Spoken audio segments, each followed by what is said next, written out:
Hi, I'm Dr. Alice. Welcome to my channel. We're going to do what if All Might had a set of twins. We're going to get into a intro and then we'll go into a little bit backstory.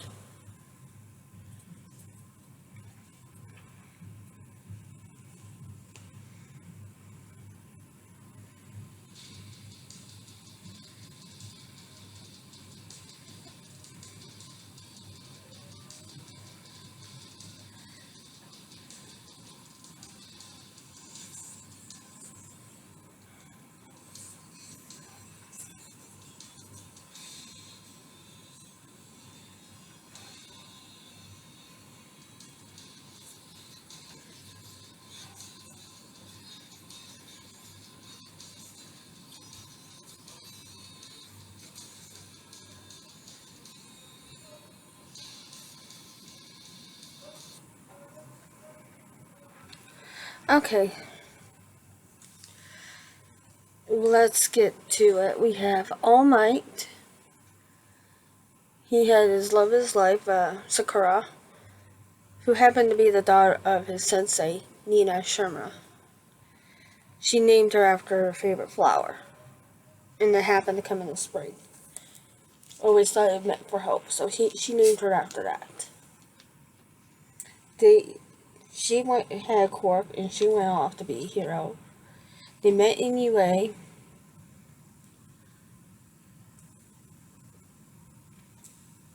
And then from there, their relationship just progressed. So they're probably 18, 19 years old, no earlier than 20 years old, 20, and they're just turned 20 and 21. All Might knew this was going to be the love of his life, the one that he wanted to be with. And so he proposed. She said yes. 3 months later, she found out she was pregnant. And throughout high school, All Might had made it clear to their friends and to her that he wasn't sure if he was ever going to have a family. Wasn't sure he was going to have a lover or a girlfriend or something. Or what. But he ended up bending for that, but he made it clear to her when their relationship becoming more serious, and shortly after he proposed to her, he made it clear to her that he wasn't looking to have a family. He didn't think it would be fair to them, to any children, that he's focusing all his works on being a hero, or to her when he has to split his time from there and then try to focus what little left time he had on his family. He didn't think he could do it. Something was going to sacrifice, and he didn't want to ruin their relationship or ruin his children's relationship with him. So he told her from at the get-go and right away he wasn't planning. So much so that he went to go plan. The day she found out she was pregnant, she saw that he had a doctor's appointment to get a vasectomy. So yeah, he was doing all that precautions. And at this point, they were in America. They worked really closely with the Black Panther. She was good friends with them. So, in panic, scared mode, afraid that he was going to ask her to either have an abortion or give them up, she didn't want to give up her children like her mother gave her brother. So, She packed a few bags, called her friends, and basically disappeared. And she left. And this was Adaida Island, where she disappeared from. And so one of the main reasons why he's been known to go there quite a bit is whenever he can, he's still looking for her. He has been for years. He wants to know why she decided to run. What could possibly happen to have her scared? Because shortly after she takes off, he thinks it's All for One that scared her. Because she gives him no explanation. She just leaves and disappears. Shortly after that, All for One attacks him, taunts him. So, in many cases, he's thinking All for One did this. All for One is the one that scared her. All for One is the one that made her run. So, he doesn't think of anything else. So, we're going into present day.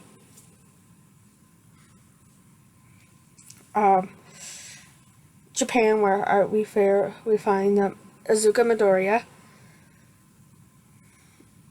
It has been about 13 years since her disappearance.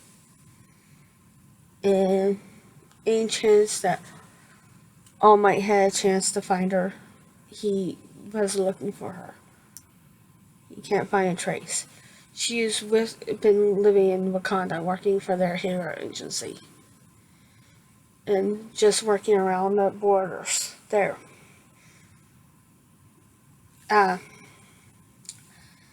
Being very good friends with King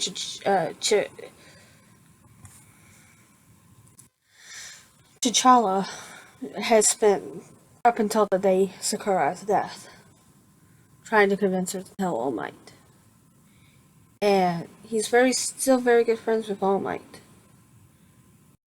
He's still very good friends with Toshio Yagi.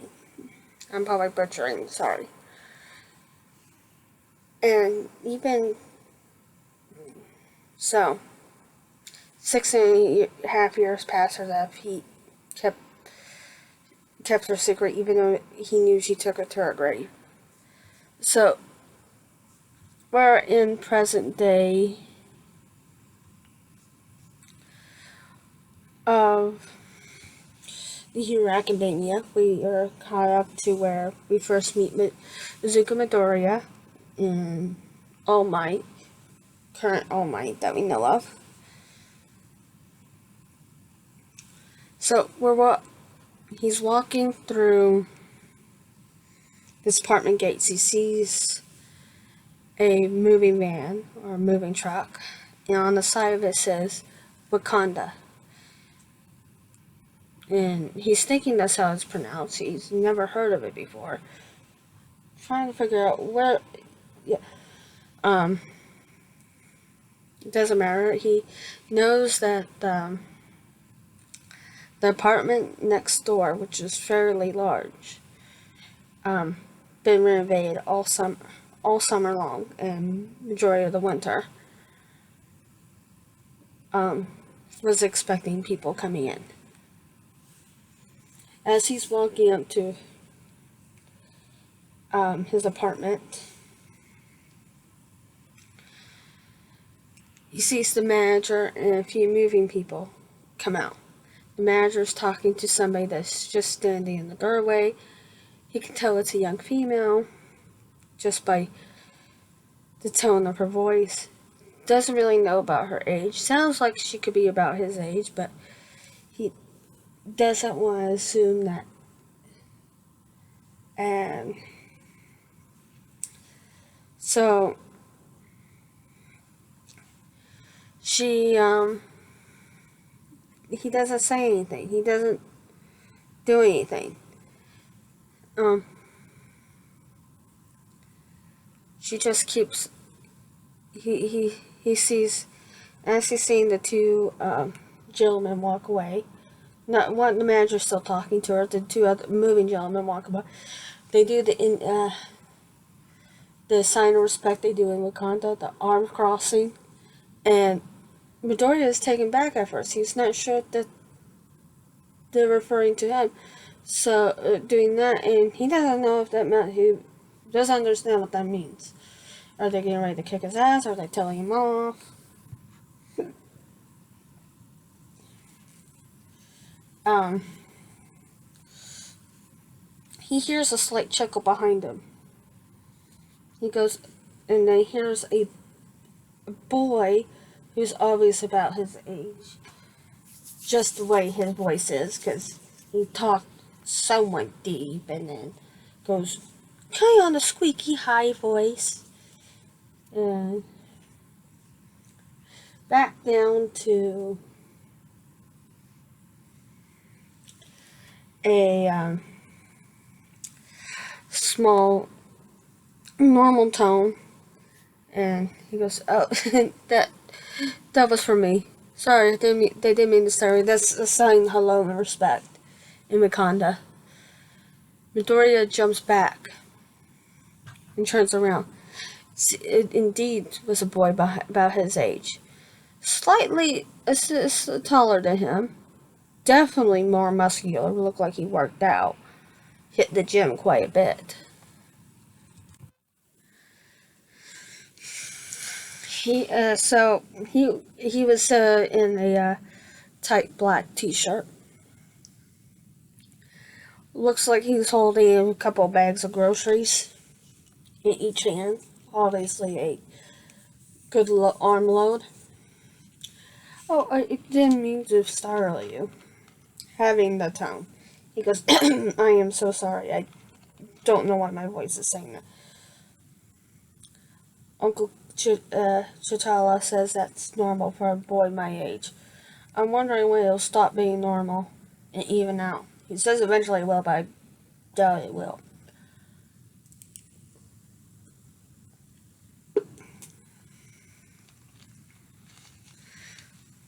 And Midoriya has his goofy smile. "Oh, no worries."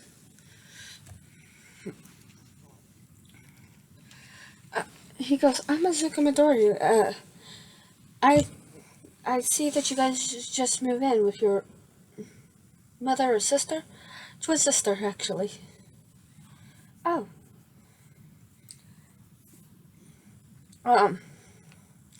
Kion Sharma." "Oh, and my sister is Kira. But a lot of people call her by her middle name, Nina. Friends and family. You might be lucky to be a friend." And I sure hope so. He goes, "Are you a high schooler or middle schooler?" "Oh, we're middle schoolers. Junior. We're about to start our new school tomorrow at, oh God, what is that name?" He goes, "Kion will be out there at junior high. How can you forget that?" "Oh, yeah," says, I don't see why we need to go through this song and dance. Why couldn't we just stay in Wakanda until it was time to take the exams to get to UA? Then move? Uncle's been through this. He thinks it's best for us to be here almost a year before we go in." Yeah, he explained it a million times. Still makes no sense to me.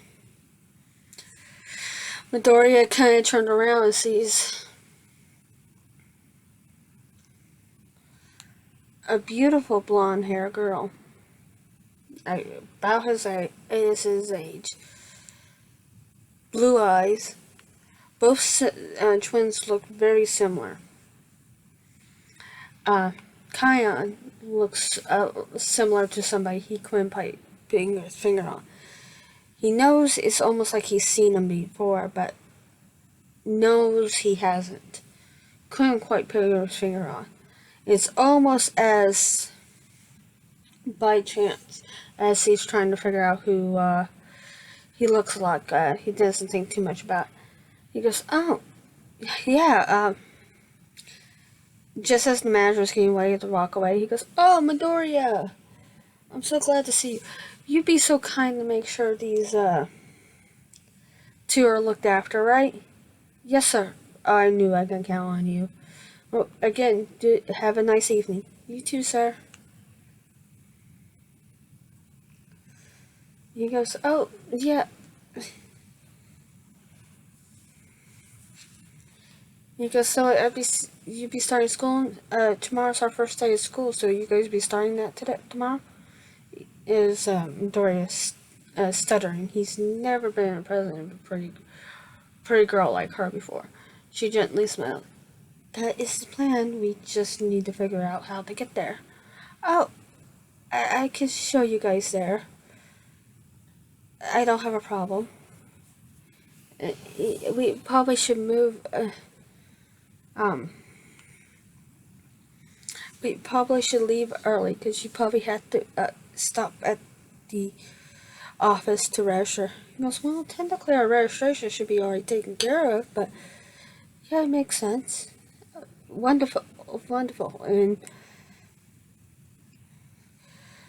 Kaya is just rolling his eyes because this is a problem before a majority of the boys that don't know her get stuttery like this. He doesn't see why. She's just a sister. Not a big deal. And they're chatting for a little bit. As they're chatting a little longer, Midoriya is no longer so nervous around her. He is enjoying it, talking to her.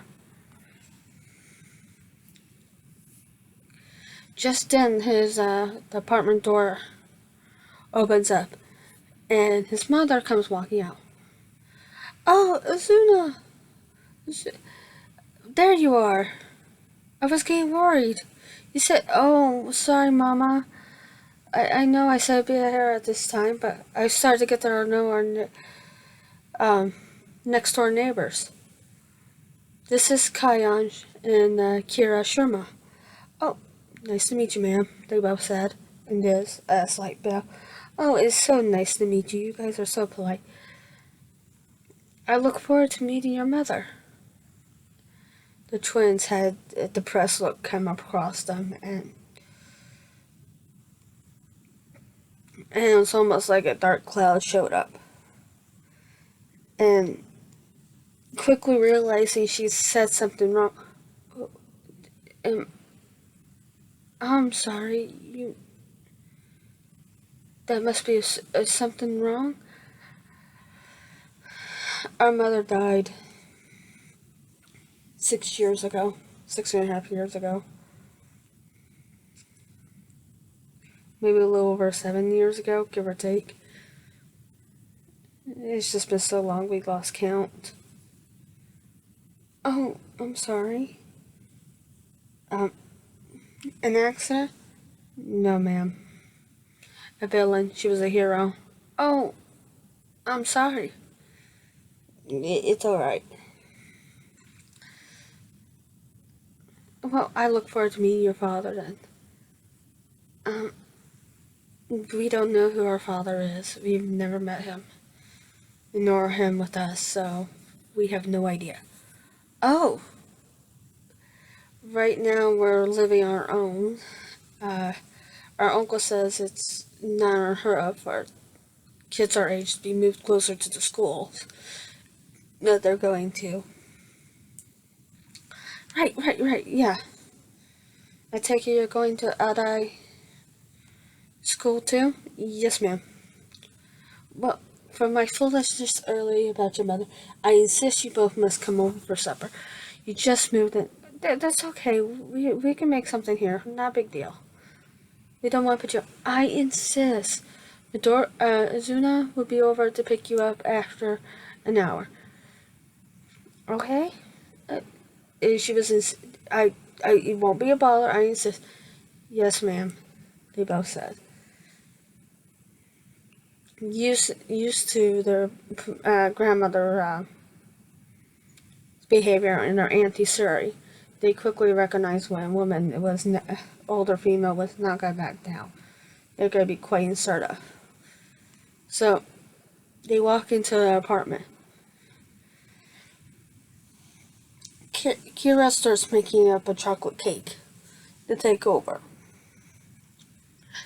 Kion, since he was working out at the local gym, decided to jump in the shower so he doesn't smell so bad.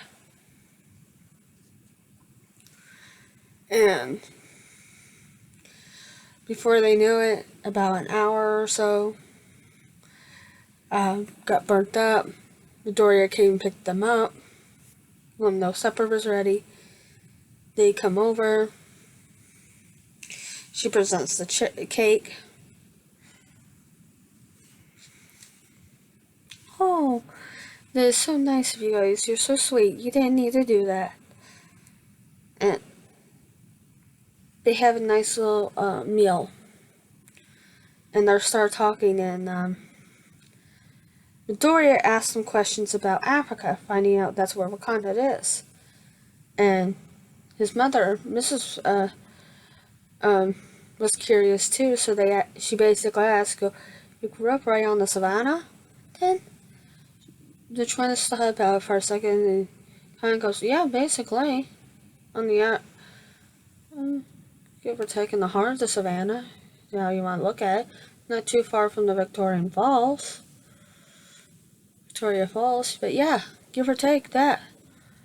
Oh wow! So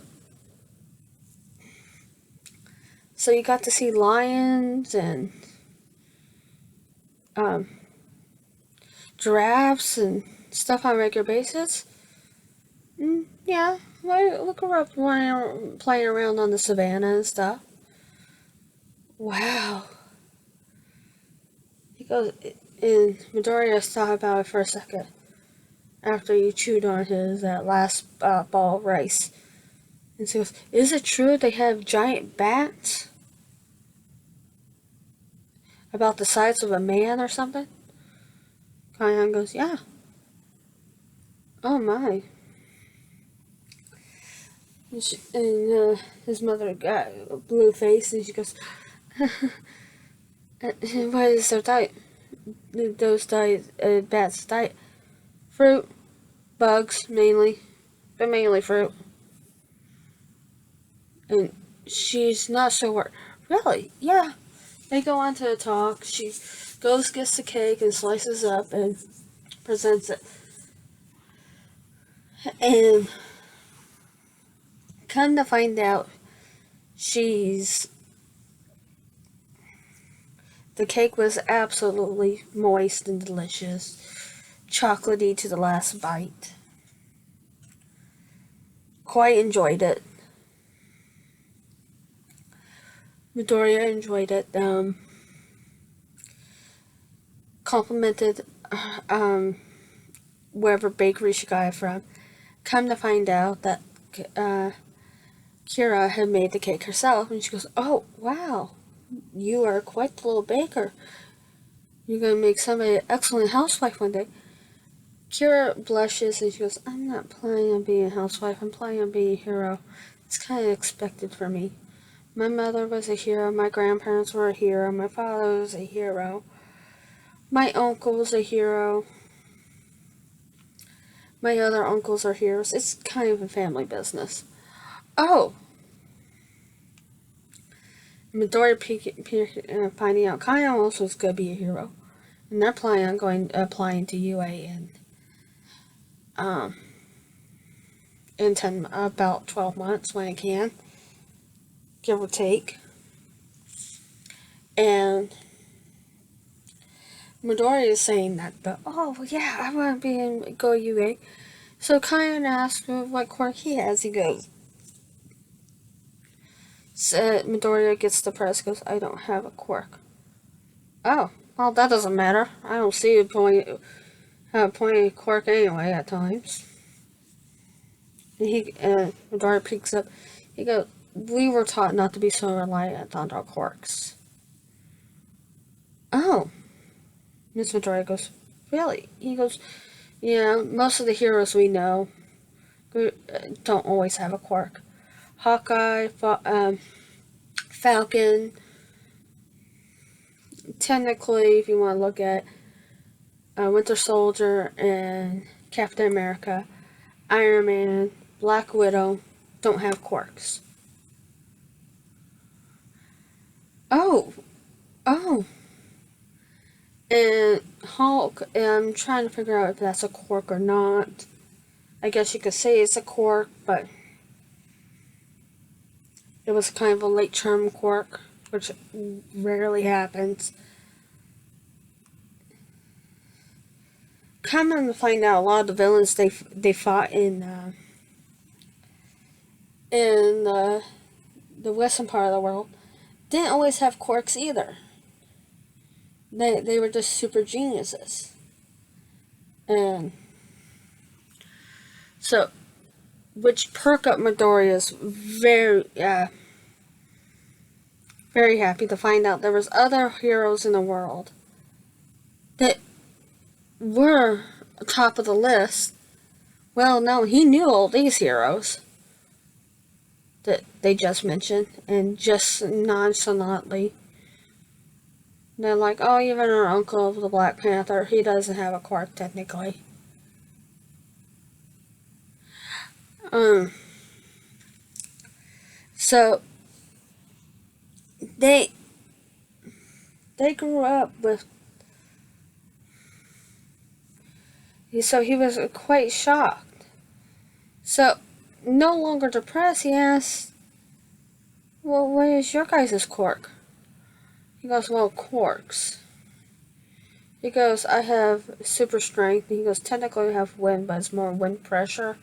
I can use it in close combat or high fire combat. He goes, I got speed. Oh, wow. Yeah. He goes, you, Kara?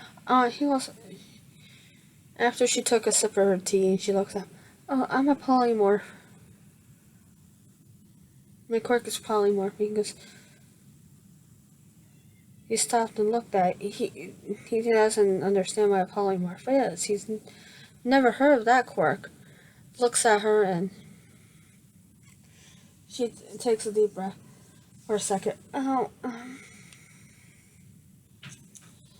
it's an incredibly rare ability. Only the second one to ever have it. But my abilities fall underneath more controlling all the elements in their various stages and stuff. I'm also like a Scarlet Witch who uses a form of magic. I had to go to the Shaolin Hills in to learn that, to perfect it from where Doctor Strange was. But yeah, I can float, which I got that definitely, for sure I got that from my grandmother. And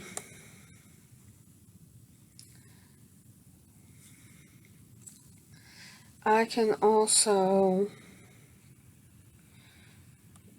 she's kind of nonchalantly kind of saying different things, but she's not saying all of her abilities. He goes, and Midoriya's mom goes, what do you mean by you can control the elements? He goes, well, I can control water. I can control it in its gaseous state, frozen state, or liquid state. I can also produce it out in air. I can control fire. And she goes, by association, I can control lightning. I can produce that. I can control earth in their various states, which means I can control wood and metal.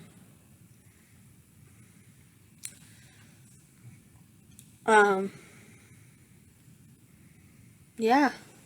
I can control air.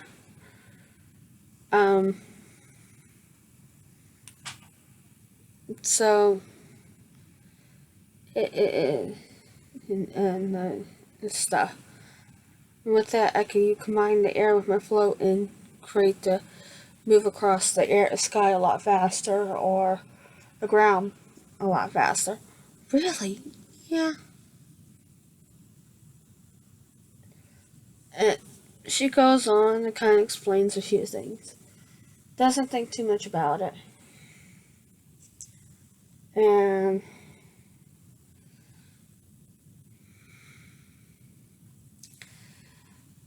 they chat a little bit longer and realize he was getting a little late.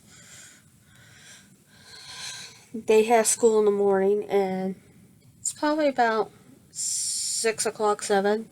But the twins are gonna go to bed early because they tend to wake up early to train and stuff. So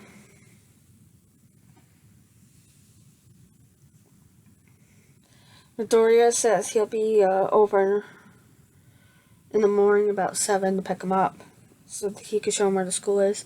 Oh, right, right.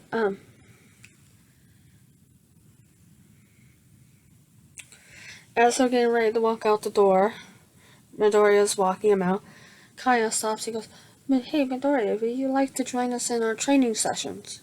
You want to go UA, you gotta have to build up." He goes, "You just can't be this."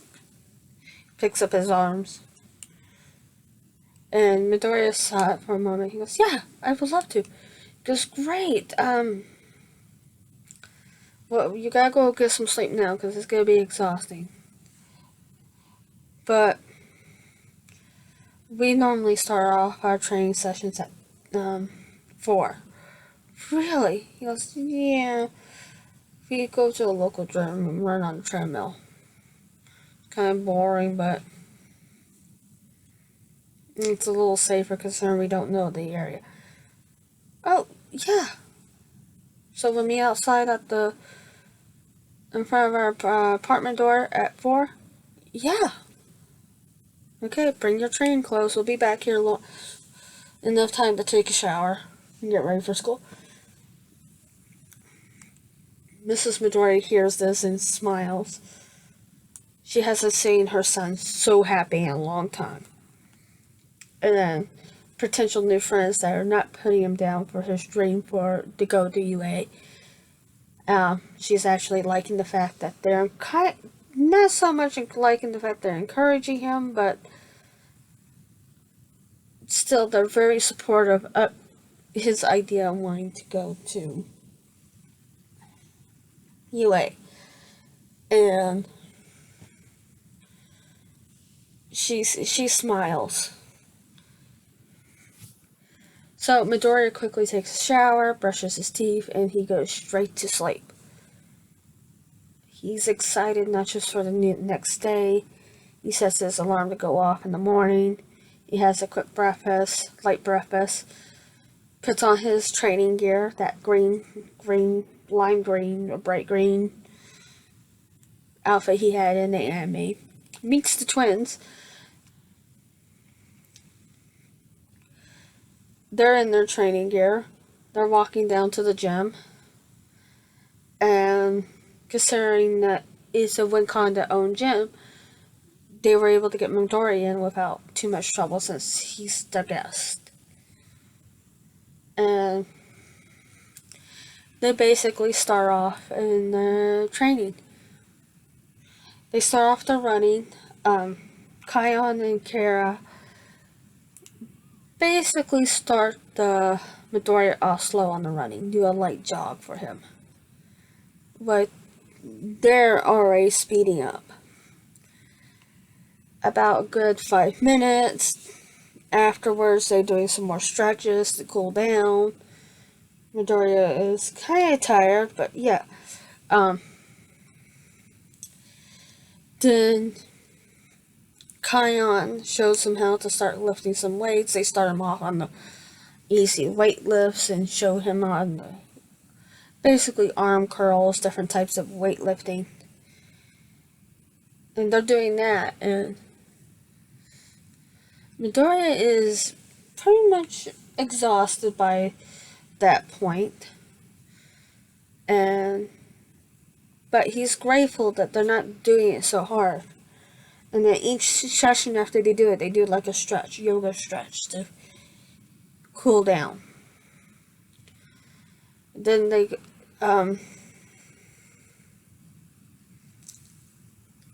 when they go to hit the punching bag, Kion kind of shows Midoriya how to wrap his hands and starts showing him how to punch the bag.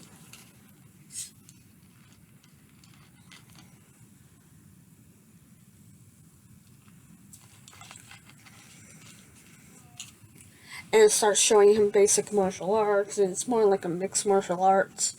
Starts showing him on that.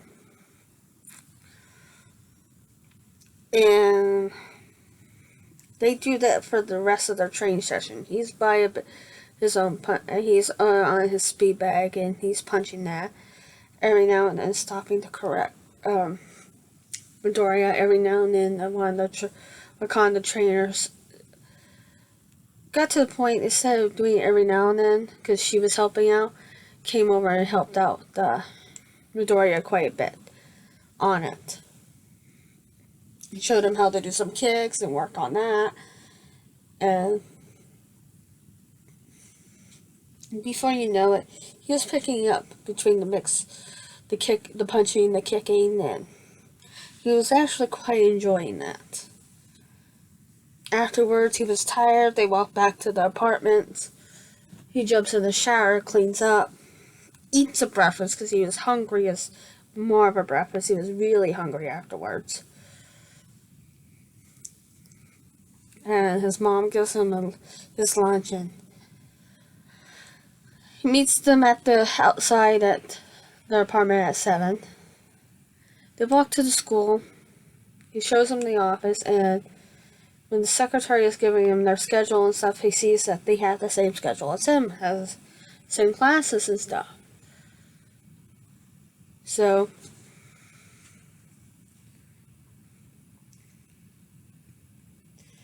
and he sees that, and he tells the secretary and the principal he'd be more happy to show him around. He does. He shows him around.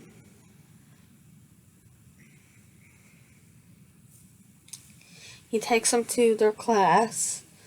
They give their slip to their teacher, and the teacher goes, "Oh, I got another 2 students. Oh, okay, what a pain. Go find a seat." And the 2 twins are kind of taken back by this.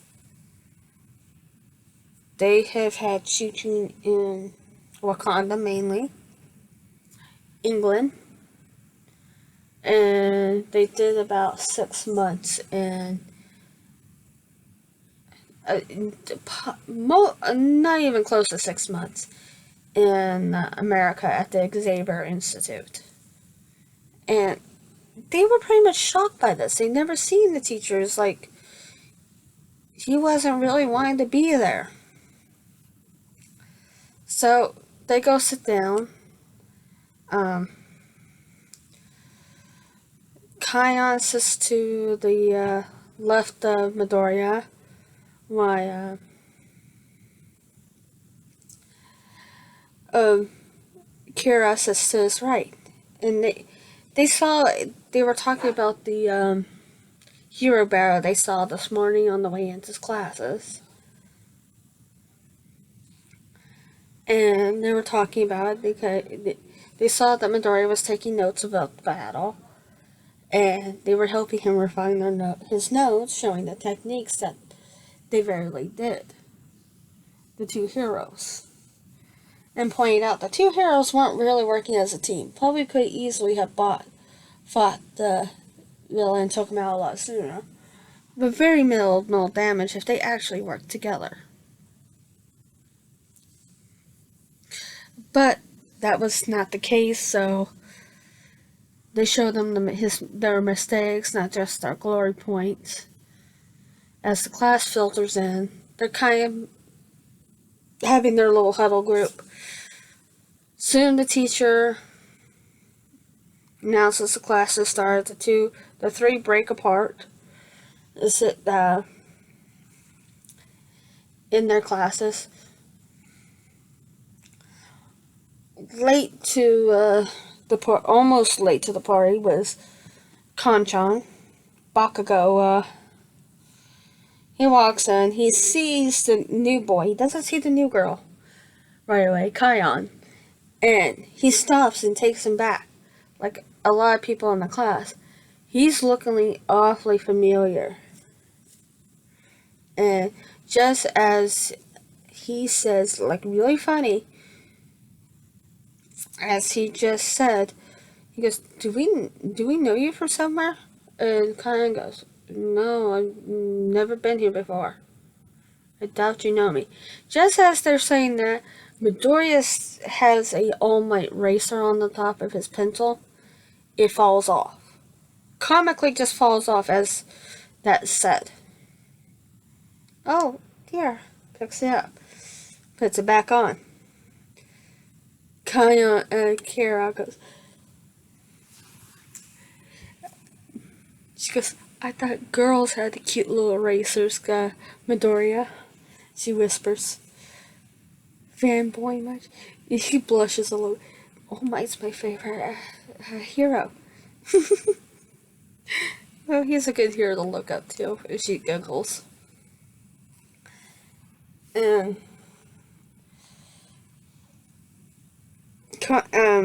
Bakugo is staring down Kion. Can't put his finger on, but he was also a big fan of All Might. And can't put his finger on, but the new kid looks awful like somebody he has seen before or he knows. Can't put his finger on it. And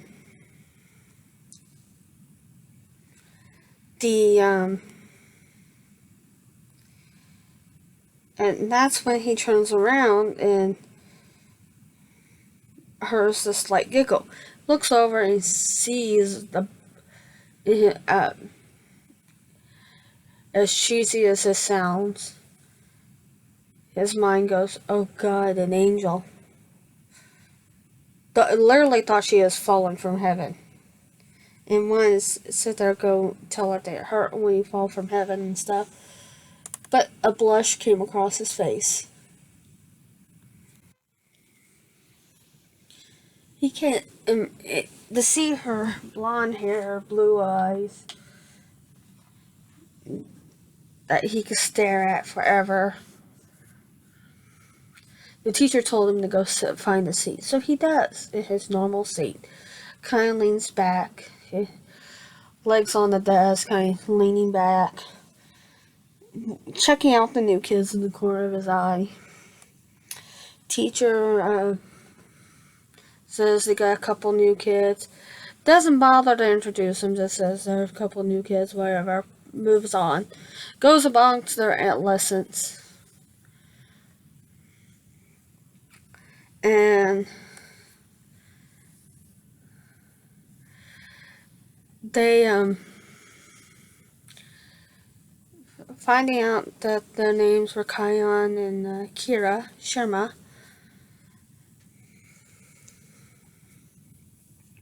they don't say much. At lunchtime, they're all sitting around. They're sitting together with Midoriya, and they're talking. Midoriya is scarfed down his lunch quite fast, and went to get a little bit more of a second. And they suggest a little bit more meat and vegetables. And he did. He went and got a second. He just scarfed down, and they go, what? He goes, I don't know why I'm a little hungry right now. Oh, it's the product of training today. You gotta feel like that. You gotta increase your appetite. But that's kind of a good thing. You build up, it helps build up. As long as it's healthy foods, not healthy calories, not bad calories. And, oh, he goes, yeah, so your diet's gonna have to change a little bit depending how bad the diet is. And pulling out his hero notebook, or pulling over his hero notebook. He's flipping it all the way to the back and pulling out the pages, and he's quickly jotting down a routine for Midoriya. He goes, well, if you train with us twice a day, like we do. And he goes, really? And he goes, here's your... And he Kion basically comes up with the day-to-day routine. Diet. And everything. Right down to a good sleeping schedule for him. And Midoriya sat there and goes, oh no. And on the very last page, he pointed out what would be a good part of a diet.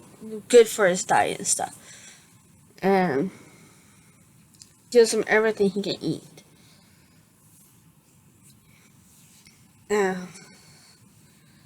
Which wasn't too bad. He already ate pretty healthy as is. So it looked like he had to increase his intake a little bit.